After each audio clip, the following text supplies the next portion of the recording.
I've been feeling a bit lonely lately, so I decided to put together 5 steps that I'm going to take myself through to really go deep with this feeling of loneliness. I identify with being an introvert.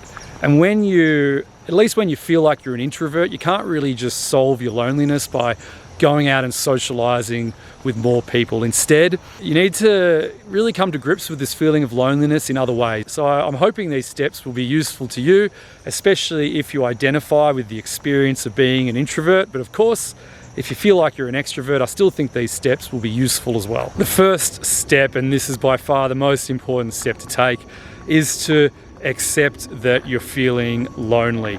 I know in my case that I used to beat myself up a lot for this feeling of loneliness, and the reason was that I felt like there was something wrong with me. I felt like I needed to be a more social person. I admired all of the social people that I would see in my life, the social butterflies, the popular people at school. I really looked up to these people, and then when I started to feel lonely, I tried to force myself to socialize more, and it just threw me deeper into this feeling of loneliness. And then I used to really beat myself up for that feeling deep down inside. So I've learned over the years that we really need to accept ourselves for everything that we are. For all of the good things, for all of the bad things, we need to learn how to become our own best friends in this crazy old experience of life. So that's the very first step, is to just take a moment and just accept that you are feeling lonely right now, and that there's absolutely nothing wrong with you for having this feeling. The second step is to give up on the idea that you can solve the feeling of loneliness through shallow interactions. And this is something that I've always done in the past. When I felt lonely, I'd just go out drinking with my friends. I'd find someone to hang out with, and then it would temporarily fix the problem while you're in that experience.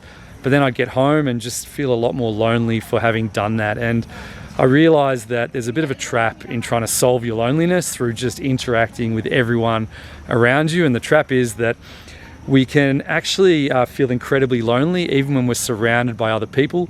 And the reason is that the people that we're surrounded by don't really understand what's going on deep inside us at a more fundamental level. And I think that really speaks to this feeling of loneliness. It's when we feel all alone for the journey we're going through, for the experience of life that we've got, for the way that we see the world. And we don't have people around us that can really share these values, share a deeper sense of purpose, share a deeper direction in life in terms of what's really fundamentally important to us.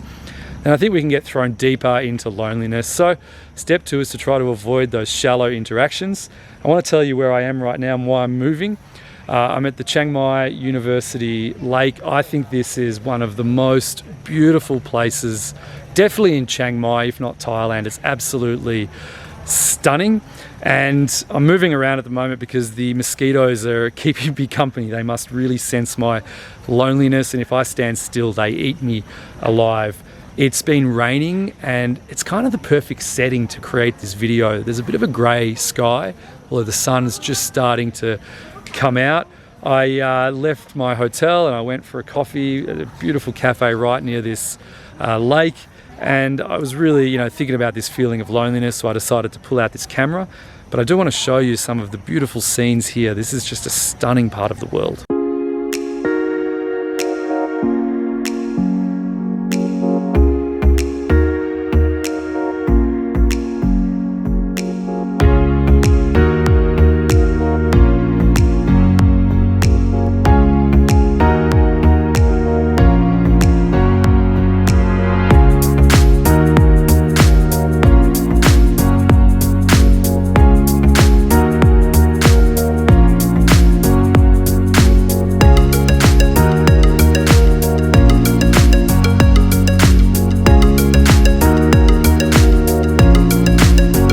Step 3 is to come to a deeper understanding of what really makes you tick. So what are your deeper and most underlying values? What are the principles that you're willing to stand for?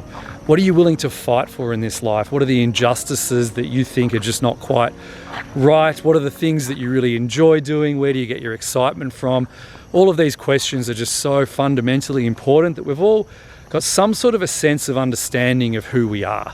We need to be able to answer these questions, and we need to be able to answer these questions alone, not where we're relying on other people to help us answer those questions. So I really recommend, if you're feeling this loneliness, is to go on some kind of a journey where you can start to come to a deeper understanding of who you really are.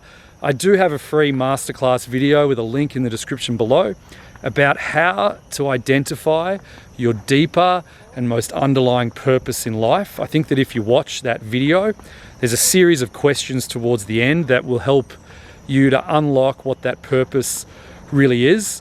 And then I think that you'll be able to articulate who you are at a deeper and more fundamental level. Step 4 is to now spend some time alone. But it's very important that we take what we've found in step 3, where we've identified a set of values that are deeply important to us, so that we can then spend time alone where we can deliver to ourselves a whole series of experiences that help light us up inside. You see, I think that when you identify with being an introvert, you understand at a deeper level that those shallow interactions just don't serve you. And yet, at least if you're anything like me, you still feel like you should be getting out and forming these relationships with other people. I think that the first step is to learn to be comfortable in this feeling of loneliness. And it doesn't need to be that the things that we do alone eliminate the feeling of sadness within. It's okay to feel sad. It's a very fundamental human experience. We can actually get a lot out of doing things with ourselves, spending time with ourselves, even when that sadness is just sticking with us deep within. So what it's all about is identifying this set of values that really speaks to us, a deeper set of principles, a kind of guiding ethos in life. We need to be able to articulate who we really are deep down inside, and then we need to deliver to ourselves new experiences in life to help us to form a deeper bond with ourselves, to really get a lot out of life just by being alone. Step 5 is to connect with others based on your shared sense of purpose in life. It's important to go through the first 4 steps first, to come to this deeper understanding of who you really are, to figure out what your values are, your principles, an underlying sense of purpose. But then once you've gone through this process, once you've learned to be comfortable alone, then there's a real sense of internal strength. There's a knowledge of who you are. Then there's an ability to form very deep and meaningful relationships with others based on this shared sense of purpose. I think that our purposes in life are what can really unite us at a very deep level. I think that deep down we're social animals. We're here to connect with each other, to collaborate, to love each other, to form deep relationships with each other. But we just need to do that from a very strong place, a very strong place of self-knowledge, of self-understanding, a place of personal power. So when we can go through those 5 steps, I think that that's when the loneliness of the introvert starts to resolve itself. It starts to become a fundamental experience that moves us forward in very fulfilling ways. So the reason I've been thinking about these 5 steps is that I'm taking myself through them at the moment. I am feeling a little bit lonely. I'm in Chiang Mai at the moment all alone, and I'm realizing that there's the tendency or the habit of trying to fix the loneliness by throwing myself into shallow interactions. So I'm using this moment to step back and to just to be alone. And even when it doesn't feel that good, just to sit with the feeling a little bit. Made the decision in my life to move from Thailand. I've been living here for a couple of years now, and I've made the decision to move to Singapore, and it's related to what I've been talking about in this video. I love Thailand. I love visiting Thailand. It's a very relaxing, very beautiful place to be. But going through those 5 steps, when I think about who I am and the life that I want to be living, I realize that I love the interactions that come from these bigger global cities. Cities like Singapore, London, New York. I've been very lucky to live in these places around the world. And I just love the interactions, the excitement, the people I meet. I love a bit more busyness to it, a little bit more chaos. And so I've made the decision to move to Singapore. And I think that's going to help me to connect with more like-minded people that are sharing a similar sense of purpose, people I can learn from and be inspired by. There's a bit of a slow pace to life in Thailand, I've found.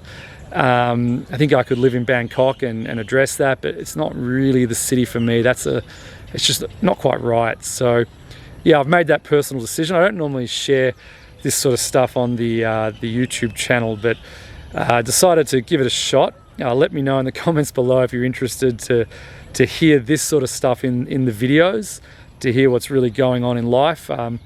Someone messaged me on Instagram the other day about the videos and they said thanks for sharing the self-development advice, but sharing it not from a place where I'm telling you guys that I've made it, that I've figured all this stuff out in life, and that you can be just like me if you only follow these steps.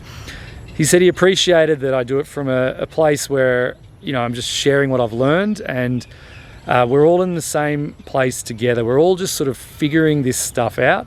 And that's definitely the intention of these videos.